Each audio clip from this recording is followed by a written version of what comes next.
it's Mr. Shulman again, and we're outside today, so I thought we'd do the read aloud here on my porch in the backyard. Let me show you around a little bit.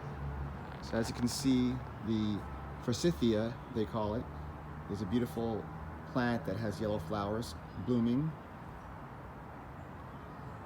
Some of the grass there, some of the other forsythia there. And let's get started with our book.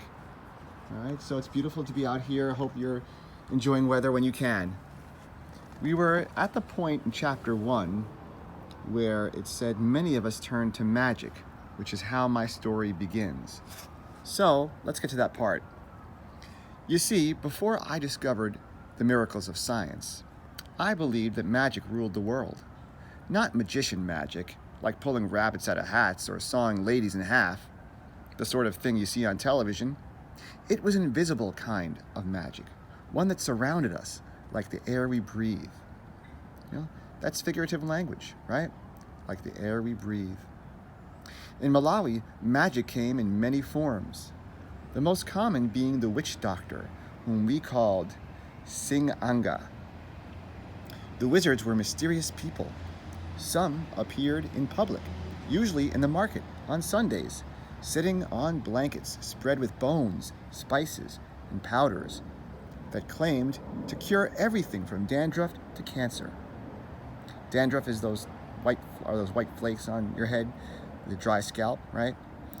Poor people walked many miles to visit these men, since they didn't have money for real doctors. This led to problems, especially if a person was truly sick. Take diarrhea, for example. All right, guys, let's start laughing about that, right? We're 4th grade, diarrhea. Just kidding. All right, anyway, diarrhea is a common ailment in the countryside that comes from drinking dirty water. Did you know that? Did you? And if left untreated, it can lead to dehydration, which means you're not getting enough water, folks. Every year, too many children die from something that's easily cured by a regimen of fluids and simple antibiotics, meaning that if you just drink when you're supposed to and you take medicine, you can cure this. But without money, which they didn't have, remember, or without faith in modern medicine, because they didn't believe in it, the villager takes his chances with the anga's crude diagnosis. Meaning, oh, I know it's wrong, the wizard says. You have a snail. Excuse me? A snail? Let's turn the page. Pretty weird. I'm almost positive. We must remove it at once. The wizard goes into his bag of roots, powders, and bones and pulls out a light bulb. Lift up your shirt, he says.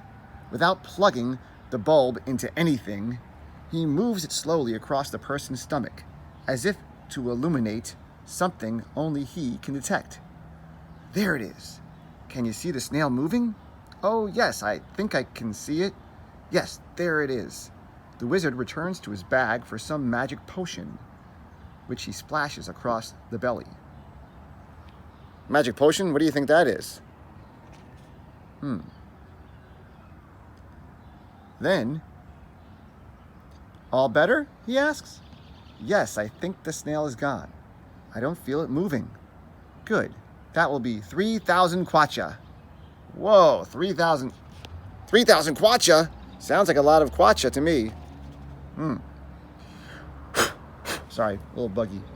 For a little extra money, the anga can cast curses on your enemies to deliver floods to their fields, hyenas to their chicken house, or terror and tragedy into their homes.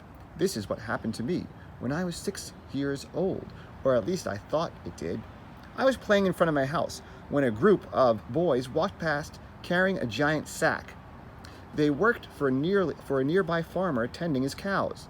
That morning, as they were moving the herd from one pasture to another, they discovered the sack lying on the road. Looking inside, they saw that it was filled with bubble gum. Can you imagine such a treasure I can't begin to tell you how much I loved bubblegum. Now, as they walked past, one of them spotted me playing in a puddle. Should we give some to this boy? He asked. I didn't move or say a word. A bit of mud dripped from my hair. Why not? His friend said. He looks kind of pathetic. The boy reached into his bag and produced a rainbow of gumballs, one of every color, and dropped them into my hands. By the time the boys disappeared, I'd shoved every one into my mouth. The sweet juices dribbled down my chin and stained my shirt. Little did I know, but that bubblegum belonged to a local trader who stopped by our house the next day. He told my father how the bag had dropped from his bicycle as he was leaving the market. By the time he circled back to look for it, the bag was gone. The people in the next village told him about the herd of boys. Now he wanted revenge. I've gone to see the anga, he told my father, and whoever ate that bubblegum will be sorry. Anyway, that was some of chapter 1. We'll continue tomorrow. Hope you guys are doing well. Enjoy this beautiful weather we're having, and I will see you soon. Bye-bye.